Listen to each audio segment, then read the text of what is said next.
Hi everyone. आज के इस वीडियो में डिस्कस करने वाले हैं F2 वीज़ा के बारे में। F2 को समझने के लिए पहले हमें F1 की समझ होनी चाहिए। जो F1 वीज़ा है वो है एक स्टूडेंट वीज़ा एंड जो F2 वीज़ा है वो उसके डिपेंडेंट का वीज़ा है। लेट्स सपोज वाइफ का ऑलरेडी वीज़ा आ गया है और अब हस्बैंड वीज़ा के लिए अप्लाई करना चाहता है। पहले देखेंगे एलिजिबल कौन है। वाइफ का वीज़ा है, हस्बैंड एंड उसके जो डिपेंडेंट्स हैं और उसके जो बच्चे हैं जिसकी उम्र 21 साल से कम है और वो अनमैरिड होने चाहिए, वो इस वीज़ा के लिए एलिजिबल हैं। नॉर्मली बहुत सारे स्टूडेंट्स से हम डेली इंटरेक्ट करते हैं और ये चीज़ समझ में आई है कि बहुत सारी एजेंट्स हैं जो F1 और F2 का दोनों का साथ ही में इंटरव्यू करवा रहे हैं और एट द एंड उनको वीज़ा नहीं मिलता है। गोल्डन रूल क्या है?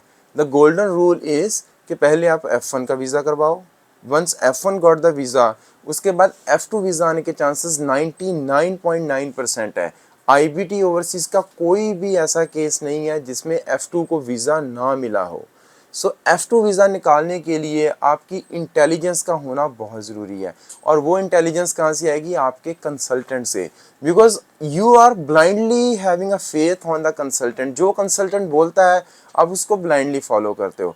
हर रोज़ मेरे को हज़ारों केसेस हमारे पास आते हैं और जिसमें ये पता चलता है कि प्रोफाइल अच्छी थी, वाइफ के 90% मार्क्स थे, हस्बैंड और बच्चों को साथ ही में इंटरव्यू भेज दिया, वो किसी को वीज़ा नहीं दे रहा है। उसका रीज़न क्या है? उनको लगता है कि ये पूरा फैमिली वीज़े की तरह इसको ट्रीट कर रहे हैं लोग। दैट मीन्स कि ये लोग वापस नहीं आएंगे, पूरी फैमिली जा रही है, सेटल होने का प्लान है इनका। गोल्डन रूल क्या है कि पहले आप वाइफ का वीज़ा करवाओ। वाइफ के US पहुंचने के बाद जस्ट आफ्टर 2 मंथ्स आप हस्बैंड और उनके बच्चों का वीज़ा करवाओ। अब उसका प्रोसेस क्या है? प्रोसेस बहुत इजी है। जब वाइफ का वीज़ा आ गया, आप हस्बैंड की और बच्चों की जो I-20 फॉर्म है वो अप्लाई करो। यूनिवर्सिटी अगर अच्छी है तो with in 4 to 5 days husband की I-20 और बच्चों की I-20 इशू करेगी, राइट। उसके बाद क्या करना है? हमने नॉर्मली उनकी एम्बेसी अपॉइंटमेंट पिक करनी है जिसमें सिर्फ $185 पे करने हैं। सर्विस फ़ी नहीं होती है F2 के लिए। कुछ एजेंट्स तो ऐसे हैं कि सर्विस फीस भी भरवाई जा रहे हैं। There is no need of filling up that service fee. Normal case क्या रहेगा? हस्बैंड और बच्चों की I-20 आएगी, उसके बाद उनकी अपॉइंटमेंट्स पिक की जाएंगी, उनका DS-160 फॉर्म फिल होगा और इंटरव्यू के लिए भेजा जाएगा। अगर तो हस्बैंड कंफर्टेबल है इंग्लिश में तो इंटरव्यू कहीं भी करवाओ, बट अगर हस्बैंड इंग्लिश में कंफर्टेबल नहीं है तो उनका इंटरव्यू मुंबई में करवाना चाहिए। बिकॉज वहाँ पे इजीली हमारे पास ट्रांसलेटर्स या इंटरप्रेटर्स अवेलेबल होते हैं। इंटरप्रेटर या ट्रांसलेटर की जॉब क्या है कि जो भी वो पंजाबी में बोले या हिंदी में बोले उसको ट्रांसलेट करके वीज़ा ऑफिस को इंग्लिश में कन्वे किया जाए। ऐसे केसेस में वीज़ा निकलने के चांसेस बहुत अच्छे हैं और मैंने बहुत सारे कंसल्टेंट ऐसे देखे हैं जो बच्चों को भी एम्बेसी साथ भेज रहे हैं। देखो, आपके बच्चों को एम्बेसी जाने की ज़रूरत नहीं है, उनको सिर्फ बायोमेट्रिक वाले दिन जाने की ज़रूरत है। वहाँ पे भी उनकी जहाँ तो फ़ोटो वो क्लिक करेंगे, जहाँ अगर बच्चे छोटे हैं तो वो बोलेंगे कि आप फ़ोटो दे दो, फिजिकल फ़ोटो दे दो। बच्चों को लेके जाने की ज़रूरत नहीं है, ये मैं बार बार आपको कन्वे कर रहा हूँ। इंटरव्यू के टाइम पे कौन सी चीज़ें इंपॉर्टेंट है? देखो, सबसे पहले कि रीज़न, आप F2 वीज़ा क्यों चाहते हो। रीज़न ऐसा बनाओ कि visa officer visa they he they. Reason should be emotional, like wife वहाँ पहुँची है, बच्चे अपनी मदर को मिस कर रहे हैं, दिन रात रो रहे हैं, तो मैं सिर्फ मिलवा के वापस ले आऊँगा। मैं ऑलरेडी बिजनेस कर रहा हूँ, मैं अगर नहीं आऊँगा तो मेरा बिजनेस ख़राब हो जाएगा। मैं जॉब कर रहा हूँ, NOC लेके जा रहा हूँ तो मेरी जॉब ख़राब हो जाएगी और कंपनी मुझे ज़्यादा टाइम की लीव नहीं दे रही है।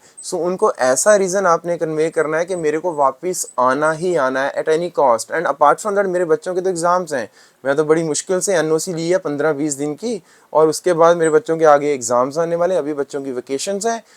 ये एक इमोशनल केस बनाना पड़ेगा। हाँ, अगर बच्चे नहीं हैं, सिर्फ वाइफ का वीज़ा और पीछे सिर्फ हस्बैंड है, तो हस्बैंड अपने आप को एक बिजनेसमैन दिखाए, जहाँ कोई अच्छा जॉब कर रहा है वो दिखाए कि मेरे बिना मेरी जॉब चली जाएगी या मेरे बिना मेरा बिजनेस खत्म हो जाएगा।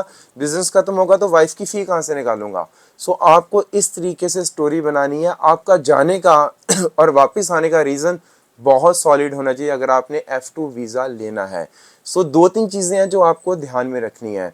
And let me tell you one thing, जितने टाइम का वाइफ का वीज़ा आया, let's suppose normally F1 visa is for the 5 years, तो हस्बैंड को भी 5 ईयर्स का ही वीज़ा मिलेगा। बट ऐसा नहीं है कि हस्बैंड का वीज़ा पहले ख़त्म हो जाएगा या वाइफ का पहले ख़त्म हो जाएगा। एक एग्जांपल लेते हैं, अगर वाइफ का जो वीज़ा है 1 जनवरी 2023 को आया तो वाइफ की जो वीज़ा की वैलिडिटी है वो 31 दिसंबर 2028 तक होगी फॉर 5 इयर्स।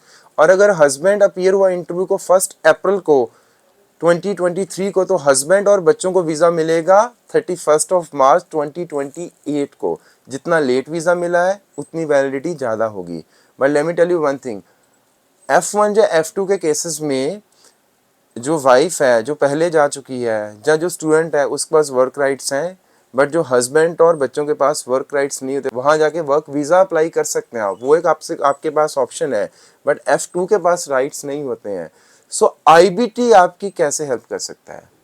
लेट सपोज आपकी वाइफ का वीज़ा हो गया है, जब आप कहीं से भी केस करवा रहे हैं और उसने अगर आपको बोला कि साथ ही में इंटरव्यू कराओ, तो नो बोलना है और आप केस ले आओ हमारे पास। अपना वाइफ का जहाँ मेन एप्लीकेंट है स्टूडेंट वीज़ा वहीं से करवाओ, जो स्पाउस वीज़ा या F2 वीज़ा वो मैं करूँगा, उसमें मैं साथ बैठ के आपको प्रिपरेशन करवाऊँगा। बिकॉज यहाँ पे प्रिपरेशन इज़ द की। जो क्वेश्चनिंग होगी, जो DS 160 फॉर्म में फिल किया जाएगा, that plays a very important role, because उसी के बेस के ऊपर वीज़ा आना है। हमने ऐसे भी केसेस निकाले हैं जिसमें कहीं और से हस्बैंड रिफ्यूज़ हुआ है, बच्चे रिफ्यूज़ हुए थे और सेकंड अटेम्प्ट हमने लिया और उसमें हमने वीज़ा निकलवा दिया। बिकॉज आपको प्रिपरेशन उस लेवल की करनी होगी, क्यों जाना चाहते हो, कितनी देर के लिए रुकोगे, क्या कर रहे हो, आपका बिजनेस क्या है, आपके एसेट्स क्या है, आपकी इनकम क्या है, आपका भी बैंक बैलेंस क्या है। बिकॉज इस केस में सबसे इंपॉर्टेंट रोल अगर कोई चीज़ प्ले करती है वो हस्बैंड की प्रोफाइल। प्रोफाइल में इंपॉर्टेंटली क्या होता है, प्रॉपर्टी प्लस द फंड्स। सो अगर आप F2 केस हैंडल कर रहे हो, या अगर कोई एजेंट भी इस बात को सुन रहा है, तो कम से कम 50 से 60 लाख फंड्स दिखाओ स्पाउस के केस में। अगर साथ में बच्चे अटैच हैं तो लेट सपोज एक मेन एप्लीकेंट है उसका 50 लाख दिखा दो और बच्चे का 15 लाख दिखा दो। सो अकॉर्डिंगली आप इस तरीके से फंड्स को मैनेज करो। इतने पैसे दिखाने पड़ेंगे अगर आपको वीज़ा लेना है, और I-20 लेने के लिए तो पैसे दिखाने ही पड़ेंगे। हाँ, कुछ यूनिवर्सिटीज़ हैं जो बिना फंड्स के भी I-20 दे रही हैं, वो एक डिफरेंट सिनेरियो है। बट नॉर्मल इस केसेस में आपको वहाँ पे फंड्स दिखाने होंगे अगर आपको वीज़ा निकालना है। इन शॉर्ट, हस्बैंड की या बच्चों की प्रोफाइल बहुत अच्छे तरीके से प्रेजेंट करनी होगी। और जो मैंने केसेस हैंडल किए हैं उसमें मैक्सिमम वीज़ास हमें 99.9% मिले ही मिले हैं। ऐसा ना हो कि रिफ्यूज़ल कैसे आती है। लेट्स सपोज आपने सब कुछ वही फॉलो किया जो मैं आपको बता रहा हूँ, 2-3 महीने बाद इंटरव्यू करवाई, वहाँ जाके हस्बैंड से क्वेश्चनिंग हैंडल नहीं हुई, हस्बैंड से पूछा क्या करते हो, उससे हैंडल नहीं हुआ, आपकी मैरिज कब हुई, उससे ये हैंडल नहीं हुआ, आपका मैरिज सर्टिफिकेट वो लेके नहीं गया साथ में। सो ये सब चीज़ें इंपॉर्टेंट रोल प्ले करती है, documentation and the preparation which you own. So इन सब चीज़ों के ऊपर आपको बहुत केयरफुली देखना होगा। सो अगर सब चीज़ों से आप फ्री होना चाहते हो, ये सारी टेंशन मुझसे नहीं ली जाती, सो सीधा IBT ओवरसीज आ जाओ। अपॉइंटमेंट के लिए आप कॉल कर सकते हैं 8677812345 पे। The best thing with the IBT overseas is the preparation we provide. आपकी 15 to 20 डेज़ की प्रिपरेशन होगी F2 वीज़ा के लिए। वो क्वेश्चन सारे आपको पंजाबी या हिंदी में भी दिए जाएंगे, एट द सेम टाइम वो सारे क्वेश्चंस आपको इंग्लिश में भी लिख के दिए जाएंगे।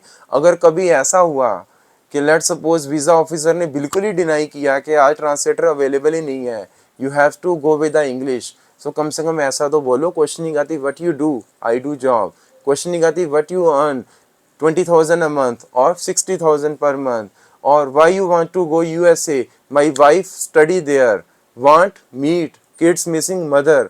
सो इस तरीके से आपको हम क्वेश्चंस रेडी करवाएंगे, हम रेयर टू रेयर केस के लिए आपको प्रिपेयर कराएंगे, and this is how our success rate is really good, this is how we get the F2 visas. So आप जो अपनी जो IBT की ब्रांचेस हैं जैसे कि जलंधर, अमृतसर, लुधियाना, चंडीगढ़, वहाँ जाके विजिट कर सकते हैं, अपनी प्रोफाइल डिस्कस कर सकते हैं। मुझसे मिलना है तो आप अपॉइंटमेंट बुक कर सकते हैं 8677812345 पे। Thank you and all the best.